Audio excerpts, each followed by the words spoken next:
Stories of Northwestern Railway, Chapter 2, The Landmines Arc, Episode 11,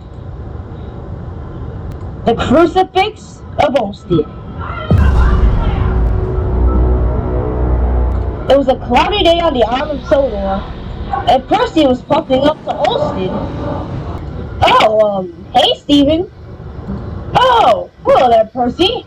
I'm just sitting here at, Ulfstead. Well, that's pretty cool. But then suddenly, Percy looked closer at Stephen. There was something on Stephen's buffer beam that caught his eye. Hey, Stephen, what's that little cross on your buffer beam? Oh, this thing? Well, this is what I call a crucifix. Well, back then, my driver went to this, creepy hotel. Back then, I was on my old railway, and even before he was my driver, he was just a regular businessman, booking a hotel somewhere. And as he was walking through it, he suddenly saw a monster. I don't remember the name. I think it was Rush, an entity that's faster than me, of course. But then, my driver looked into a drawer. He suddenly saw a little cross. He grabbed the cross and threw it at the monster. And the monster went floating up into the air. A blue aura symbol came up. Blue fog surrounded the monster and brought him into the depths. That monster was never seen again. That's why we call this thing the Crucifix. It's a powerful thing, you know. That is crazy. Wait, you think I can use it for something? And what it may be for? Well, back at the sheds, Thomas told me about this Pilot Thomas engine. Apparently back in 1983, a different version of him went into the mines at the lead mines. Gordon tried to save him, but they pretty much didn't survive due to Gordon's weight of a tender engine. And apparently now, Pilot Thomas has been chasing Thomas ever since. And apparently, Lady is helping out with Thomas.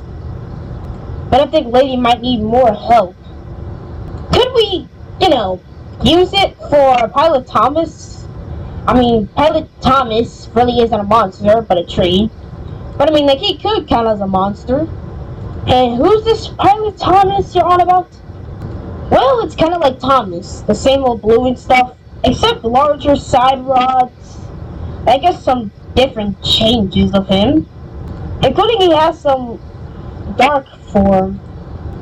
Thomas told me about it, and the details were really just his blue livery changed into black, and his eyes went full dark. His eyes were voidless, and he had no smile, just a creepy smile, black. Alright then, you can use it, but I must warn you, this crucifix is very fragile. Well, I mean, it's not fragile, but what I'm trying to say is to be careful with it. Because one wrong slip of a hand, or in this case, buffer, you could easily end up using the crucifix on yourself and bringing you into the depths of hell. And also, be careful on using it against Pilot Thomas. He could find some way to try and use it against you. So I suggest you use it wisely. Percy's driver picked up the crucifix off of Stephen's buffer beam and placed it inside the cab of Percy. Good luck, Percy. Alright. With that, Percy puffed off. As Percy backed up, he stopped at a water tower to get some water.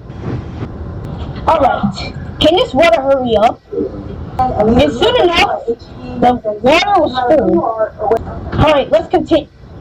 Suddenly, they heard a loud whistle that sounded just like, but not the familiar one. That's Pilot Thomas! Come on, driver! We gotta go get him!